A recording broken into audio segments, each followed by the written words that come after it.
Howdy, folks. This is Alan in today's news. Here I got some for you. Rail unions slam Senate anti-American rejection of sick days. You know, before all this came up, I thought everybody has paid sick days. Some unions representing rail workers, as well as the nation's largest labor organization, blasted a sit-in vote on Thursday denying workers paid sick days after the chamber passed a separate measure imposing a labor agreement and averting a nationwide road strike. Now, if you deny workers sick days, won't that mean they'll be coming to work sick and get everybody else sick? The bill, which gives rail workers 7 paid sick days, passed the House but was defeated by a vote of 52 to 43 in the Senate as Democratic Senator Joe Manchin, Democrat West Virginia, joined Republican members in rejecting the measure. A handful of Republicans members, including Senator Ted Cruz, Republican of Texas, and Marco Rubio, Republican of Florida, voted in favor of the bill. It is extremely disappointing that 43 senators voted to prioritize the corporate greed of rail carriers and CEOs over the needs and quality of life improvements that our members so desperately deserve, said the Smart Transportation Division of Smart TD, which represents about 28,000 conductors, making it the nation's largest rail union. The Brotherhood of Maintenance of Way Employee Division of the Teamsters, or BMWED, which represents 12,000 members, sharply criticized the Senate vote.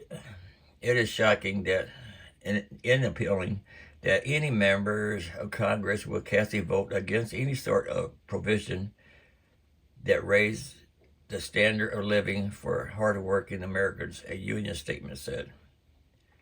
Okay, that's all I want to read about this one here. You can read the link will be in the description. You can read the rest for yourself.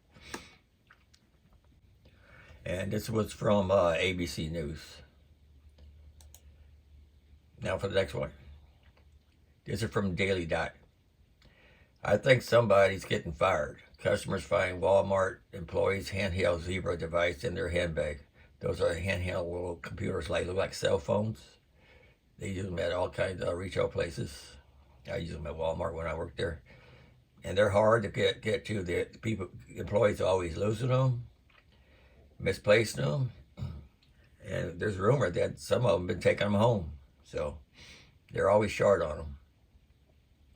And it says here, a Walmart customer went viral on TikTok after finding an employee's Zebra device in their handbag. No, in their bag. I guess you mean grocery bag. Oh, guys, something bad happened. The customer user, electronic crafter, says in the clip. He then pulls a cross Christmas decoration that he purchased for his mom out of his Walmart bag. Electronic crafter notes that he paid at the self-checkout and an employee had to help with his transaction. The TikToker reveals a Zebra mobile computer, a handheld device increasingly used by retail workers, including Walmart employees, which had found its way into his bag. Is this important, he asked. Electronic crafter shared his distress in the caption, went to Walmart, I think someone's getting fired or I'm getting arrested, he wrote.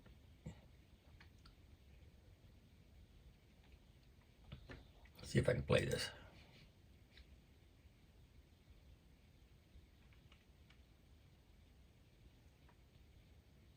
Nope, won't play. Oh, guys, something bad happened. So I went to Walmart today to get my mom this cross because it's almost Christmas time, and I want to get that for her. I went through the self-checkout, and the guy has helped me. Is this important? Yeah, right, it's important.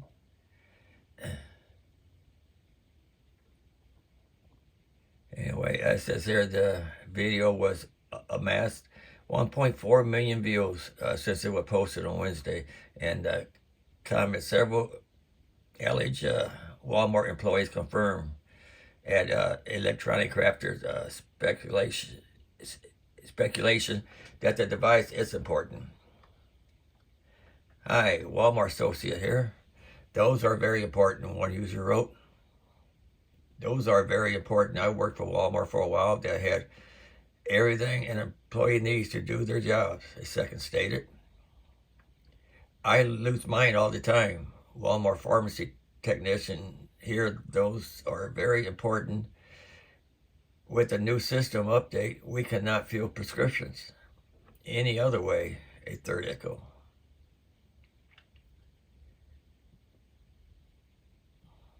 Others share their experiences with Zebra devices accidentally ending up in their possession. I worked at Lowe's one time. An employee left that phone in the bed of a customer's truck after loading up a cement pallet for them, one person shared. That happened to me when one of the workers loaded the back of my vehicle. He came and picked it up, another said. At Target, this old fella came up to me holding a Zebra saying he found it in his beer. A third commented, I don't know how you found it in a beer, but Target, I don't know. Anyway, Electronic Crafter shared an update in the comments, writing, I explained what happened. He was fine. Yeah. They're just happy to get it back because they know employees lose them all the time. They lay them down, forget about them. It has happened to me a few times too. But that's usually in the meat department in the cooler.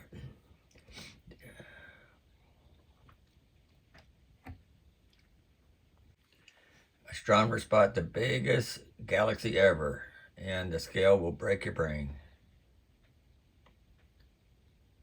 This is from Science Alert. Lurking some 3 million light years away, Alcyon Norris, I forgot to say that, is a giant radio galaxy reaching 5 megaparsecs into space. It's 16.3 million light years long, and it constitutes the largest known structure of galactic origin. The discovery highlights our poor understanding of these colossi and what drives their incredible growth. But it could provide a pathway to a better understanding, not just the giant radio galaxy, but the intergalactic medium that drifts in the yawning voids of space. Giant radio galaxies that are yet another mystery in a universe full of mysteries. They consist of a host galaxy that's the cluster of stars orbiting a galactic nucleus containing a supermassive black hole, as well as colossal jets and lobes that erupt forth from the galactic center. These jets and lobes interacting with the intergalactic medium act as a synchrotron to accelerate electrons that produce radio emissions. We are pretty sure we know that what produces the jets, an active supermassive black hole at the galactic center. We refer to a black hole as active when it's guzzling down or accreting material from a giant disk of material around it. And I'm going to have the link in the description if you want to read more about this later. Okay, this is the last one I'm going to read to you today. Leaked documents reveal Russia's plan to invade Japan. It said war with Japan, according to a newly leaked email from a whistleblower with Russia's Federal Security Service, FSB, months before Vladimir Putin began his disastrous invasion of Ukraine. He was planning to attack Japan, which I don't doubt. A leaked email dated on March 17th. The email was sent to exiled human rights activist Vladimir Oshinkin from a Russian whistleblower dubbed Winds of Change, who has been writing regular dispatches to Oshinkin since the war with Ukraine began. I don't know if I'm saying the name right, but it's good enough for me. Translation and analysis. Igor Shushko, the executive director of the Wind of Change Research Group, has been translating and analyzing the correspondence from Russian to English since the start of the war, that has been sharing the information with the American weekly online journal Newsweek. This is from the Daily Digest. I don't know if I said that or not. Russian preparing for Eastern War. In the email to Oshikin, the FSB whistleblowers stated that Russia was quite seriously preparing for a localized military conflict with Japan. And now he acts like good buddy with Japan after he attacked Ukraine. Why Ukraine? The whistleblower also mentioned the war in Ukraine and suggested that they were certain Russia would go to war, but that they weren't sure why Ukraine was chosen. Confrontation was high. Confidence that the countries would enter the stage of acute confrontation and even war was high, wrote the FSB whistleblower in the March 17 email to Overshikin. Someone else will answer why Russia attacked Ukraine, why Ukraine was chosen for war.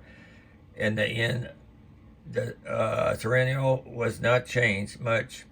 It's for others to answer, the whistleblower continued. Let's see, it's Isabel Van Bergen, the Newsweek journalist who broke the story, wrote about that specific detail involved the Russians' proposed attack Japan. The whistleblower detailed movements of electronic warfare helicopters targeting Japan, while Russia propaganda machine was also inundated, was a huge push to label Japan as Nazi and fascist.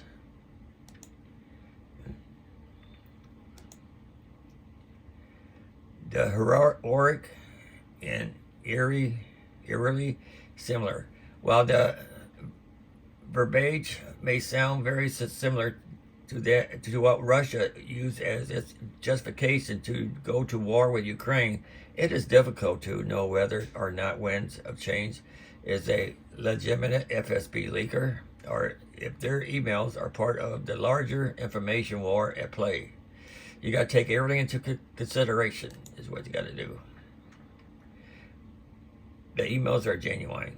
Christo Gardzev, an expert on Russia's Federal Security Service, has stated that he believes the emails from Winds of Change are from a genuine agent connected to the FSB. Two former FSB agents agreed. Gardzev said he had shown the letter to two actual current or former FSB contacts, and those agents had no doubt it was written by a college. Why attack Japan? All of this leads to one to ask why. The advantage would Russia gain from what advantage would Russia gain from attacking Japan? Well, the answer might have something to do with the two countries' dispute over Kuril Islands. The Kuril Islands. After the end of World War II, the new Japanese government never formally signed a peace treaty with the Soviet Union, largely because of their disputes over a group of islands that were being occupied by Soviet forces, which are still under Russian occupation today. Ukraine swapped for Japan. Ultimately, however, the whistleblower wrote that the Russian leadership sort of swapped out Japan for Ukraine. So it should have been Japan, not Ukraine, that he attacked. War was inevitable, but on the whole, the FSB whistleblower continued. War was inevitable for Russia due to the maniacal desires of war by the leadership.